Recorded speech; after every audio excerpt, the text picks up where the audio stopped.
Is Blake Lively and Ryan Reynolds' newest target Robert Downey Jr.? It's not a joke, it's something serious. What exactly are they scheming, and how does Robert fit into their drama? Okay, so Blake Lively and Ryan Reynolds are literally couple goals. Seriously, these two are the whole package. Funny, ridiculously good looking, and let's be real, they seem like they're living in a rom-com that's meant for us to binge watch on repeat. Their social media game, top tier. Instagram's full of their cute moments, TikToks that make us laugh till we snort, and don't even get me started on how much they make us wish we could just live a day in their shoes. Honestly, they're the ones everyone's obsessed with, and we're all just here like, can we be them? Or at least get a peek at how they're doing it. But hold up, what if the Instagram perfect life they're showing us isn't as flawless as it seems? What if, underneath all those couple goals vibes and casual jabs at each other, they're playing a much bigger game than we realize? I mean, we know they're always hilarious and seem totally chill, but is there more going on behind the scenes? Is their relationship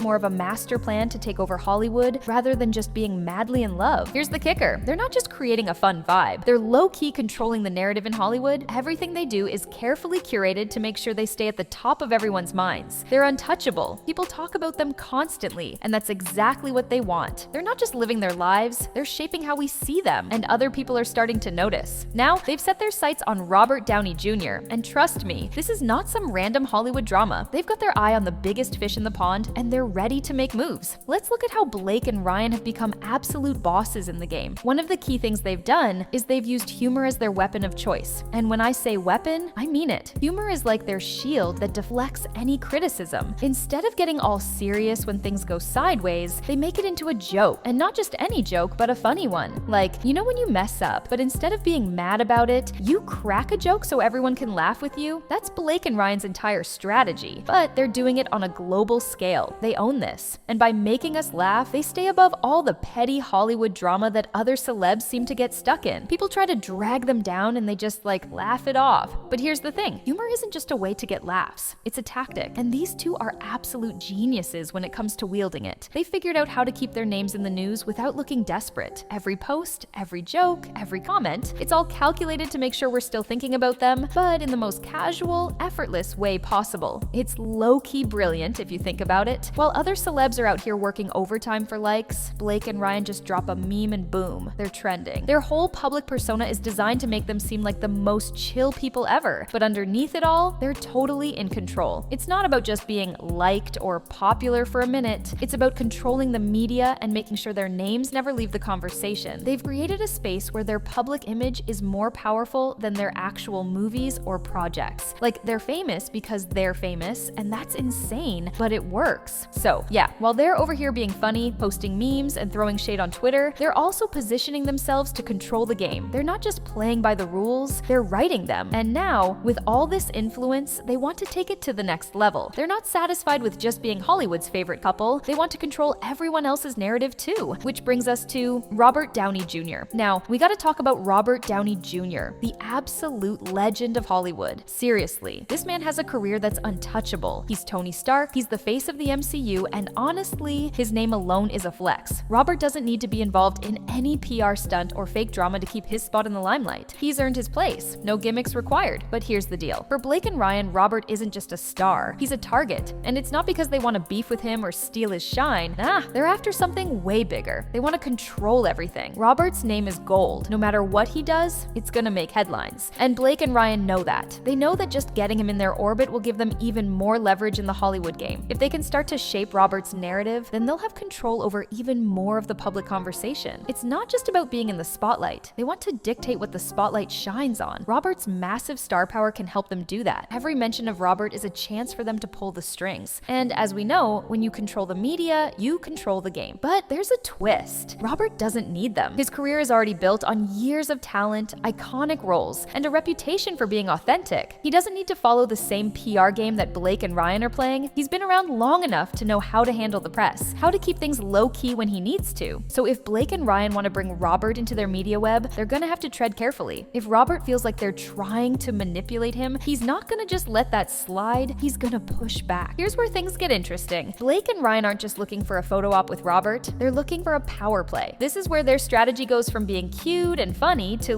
next level genius. They're trying to turn Robert into a pawn in their media game, and it's not gonna be as simple as it sounds. At first it might look like some harmless banter, right? A couple of funny comments here and there. Maybe Blake shares a joke about Robert on Twitter, or Ryan slips in a snarky comment in an interview, and people will love it. It'll seem like just another meme-worthy moment. But here's the thing, this is all part of their plan to drag Robert into their narrative. It starts small, but it's gonna get bigger. Every little joke, every casual mention, it's all calculated. And once they start pulling Robert into their orbit, it's not gonna be easy for him to escape. The more they pull him into their media web, the harder it's gonna be for him to resist. He's gonna be stuck in the narrative that they're building. And at some point, he's gonna have to decide whether to play along or fight back. And let's be real, fighting back could put him in a tough spot. He risks looking like the villain. While Blake and Ryan stay in their role as the lovable, relatable couple, Blake and Ryan's humor has always been a huge part of their brand, right? It's how they deal with drama, how they deflect negative press, and how they stay in the conversation. They're masters at making everything feel like a joke, even when it's not. But the longer they keep pushing, the more that humor starts to feel like something else, something more strategic. It's like they're using their niceness to cover up their manipulation. They can make fun of someone, but if you laugh along, you don't even realize that they're actually taking shots at you. And the thing is, Robert knows this. He knows that Blake and Ryan are turning everything into a joke. But at what point does that joke become something a little more malicious? It's a fine line, and Blake and Ryan are walking it like pros. The question is, how long will Robert play along? How much is he willing to let slide before he says, all right, enough of this? The risk for Blake and Ryan is that once Robert realizes what's going on, he could very easily switch the script. Imagine if he starts pushing back in a way that changes the narrative completely. If Robert decides he's not going to be the punchline anymore, it could make Blake and Ryan look like they've crossed a line, and they're the last people who want to be seen as the bad guys. Right now, they've got the public eating out of their hands with their perfect down-to-earth vibe. But once that charm wears off, they could risk losing the goodwill they've spent years building. So yeah, humor is one thing, but turning it into a weapon is a whole other game. Blake and Ryan are skilled at this, no doubt. But when they start playing with someone like Robert, it could get risky. They're gonna have to balance the line between funny and hurtful, or they risk pushing too hard and making the situation ugly. If that happens, Robert could come out on top, and Blake and Ryan could lose their footing. Now, things are really starting to get real. Blake and Ryan are playing their game, pulling the strings from behind the scenes, but Robert's reactions are starting to matter more and more. Every move he makes is under a microscope, and the public is waiting to see if he'll let them take control or fight back. It's like a giant chess match, and right now, the pressure is on Robert to decide what his next move is. If he plays along, he risks losing control of his own image. He might become just another character in their script, and that's gotta sting. Robert's whole career has been built on his authenticity. He's that dude who doesn't do PR stunts. He's just real. And if he lets Blake and Ryan play him like this, he might lose that edge. The thing about Robert is, he's not just gonna roll over and let them take over. He's been in the industry too long to let someone else dictate his narrative. So if he starts resisting, he could easily flip the script and make Blake and Ryan look like the ones who overstep. But here's the kicker. If he pushes back too hard, the media will twist it. They'll paint him as the villain, the grumpy old man who doesn't know how to take a joke. The optics won't be on his side, and it'll just fuel Blake and Ryan's narrative even more. They've got the power of humor on their side, and we all know how the media loves a good villain arc. So Robert's in a tricky spot. The more he resists, the more it'll look like he's taking things too seriously. But the longer he stays silent, the more control Blake and Ryan get over the narrative. In other words, Robert's kind of stuck between a rock and a hard place. No matter how he reacts, it feels like there's no perfect outcome. If he gives in, he risks losing his authenticity. If he doesn't, he becomes the bad guy. This, right here, is what makes it so interesting. The stakes are high, and the drama is only just beginning. So, where do we go from here? Is Robert going to be just another pawn in Blake and Ryan's media game? Or will he flip the tables and remind everyone why he's been at the top for so long? This is where things could either go from playful banter to game-changing power moves. Blake and Ryan have always been known for keeping things fun and lighthearted, but their power play is clear. They want control, not just of their own stories, but everyone's around them. And Robert Downey Jr. is just the next person on their list. They've already shown us they're not afraid to play the game. We've seen them drop memes, make jokes, and stay ahead of the curve when it comes to controlling the narrative. But now they're looking at the big leagues, at someone like Robert, who has decades of experience and a legacy that they can't easily replicate. So they're taking risks, pushing boundaries, and seeing if they can manipulate the game to their advantage. And if they succeed, they'll have total control over everything. But again, it's a fine line. They've mastered the art of keeping their public image untouchable by using humor. But this situation could quickly turn from playful to dangerous. If they push too hard, it could backfire, and they could find themselves on the receiving end of backlash. They've built up a lot of goodwill with their fans, but that can only go so far. If they come across as manipulative or disrespectful toward Robert, it might all crash down. The thing is, Blake and Ryan are playing the long game. They're not just looking for viral moments, they're building an empire, and Robert is part of their bigger plan. Whether he likes it or not, he's now a piece on their chess chessboard, and it'll be interesting to see how it all plays out. In the end, it's clear that Blake Lively and Ryan Reynolds are operating on a whole different level when it comes to media manipulation. What started as a couple's joke here and there has turned into a full-on power play, with Robert Downey Jr. now in their sights. Whether or not Robert will fall into their narrative is yet to be seen, but one thing's for sure, Blake and Ryan have built an empire where they control the story, and if they succeed in pulling Robert into their game, well, they'll have achieved the ultimate flex. It's all about who controls the narrative, and right now, they're the ones pulling the strings. So buckle up, because this media war is only getting started. Keep your eyes peeled, because things are about to get way more intense. And who knows, maybe Robert will come out swinging, or maybe, just maybe, he'll play into their hands. Whatever happens, you better believe we're gonna be here to cover every move they make.